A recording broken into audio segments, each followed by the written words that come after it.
माजी सैनिकांचा पृथ्वीराज चव्हाण यांच्या वक्तव्याविरोधात निषेध। दसरा चौकात पृथ्वीराज चव्हाण यांचा प्रतिकात्मक पुतळा जाळला। मुख्यमंत्र्यांच्या नावे आमदार शिवाजीराव पाटील यांना निवेदन। भारताच्या सशस्त्र दलांबाबत आक्षेपार्ह आणि अपमानास्पद वक्तव्य केल्याचा आरोप करत गडिंग्लज तालुक्यातील आजी-माजी सैनिकांनी तीव्र निषेध नोंदवला।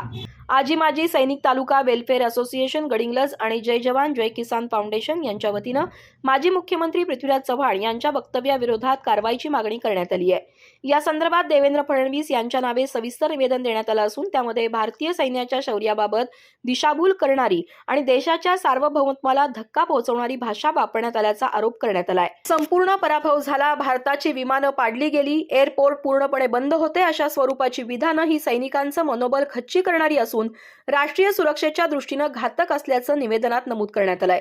ऑपरेशन सिंदूर सारख्या संवेदनशील लष्करी कारवाईबाबत अशा प्रकारची बेजबाबदार विधानं केल्यानं देशांतर्गत असंतोष निर्माण होऊ शकतो आणि शत्रू राष्ट्राला अप्रत्यक्ष मदत मिळू शकते असंही निवेदनात म्हटलंय। या प्रकरणाची सखोल चौकशी करून संबंधितांवर योग्य ती कायदेशीर कारवाई करावी, संबंधित व्यक्तीस जाहीर माफी मागण्यास भाग पाडावं, तसंच भविष्यात अशा प्रकारची देशविरोधी विधानं होऊ नयेत यासाठी कठोर पावलं उचलावीत अशी मागणी आजी-माजी सैनिक संघटनेनं केली आहे। यासोबतच या विषयाकडे दुर्लक्ष झाल्यास येणाऱ्या जिल्हा परिषद आणि पंचायत समिती निवडणुकांवर गडिंग्लज तालुक्यातील संपूर्ण सैनिक परिवार बहिष्कार टाकेल असा इशाराही देण्यात आलाय। या मागणीच्या अनुषंगानं काल शुक्रवारी गडिंग्लज शहरात निषेध रॅली काढण्यात आली। रॅली दरम्यान दसरा चौकात पृथ्वीराज चव्हाण यांचा प्रतिकात्मक पुतळा जाळून तीव्र निषेध व्यक्त करण्यात आला। आज या आंदोलनासंदर्भातील मुख्यमंत्र्यांच्या नावे असलेलं निवेदन शिवाजीराव पाटील यांना देण्यात आलं।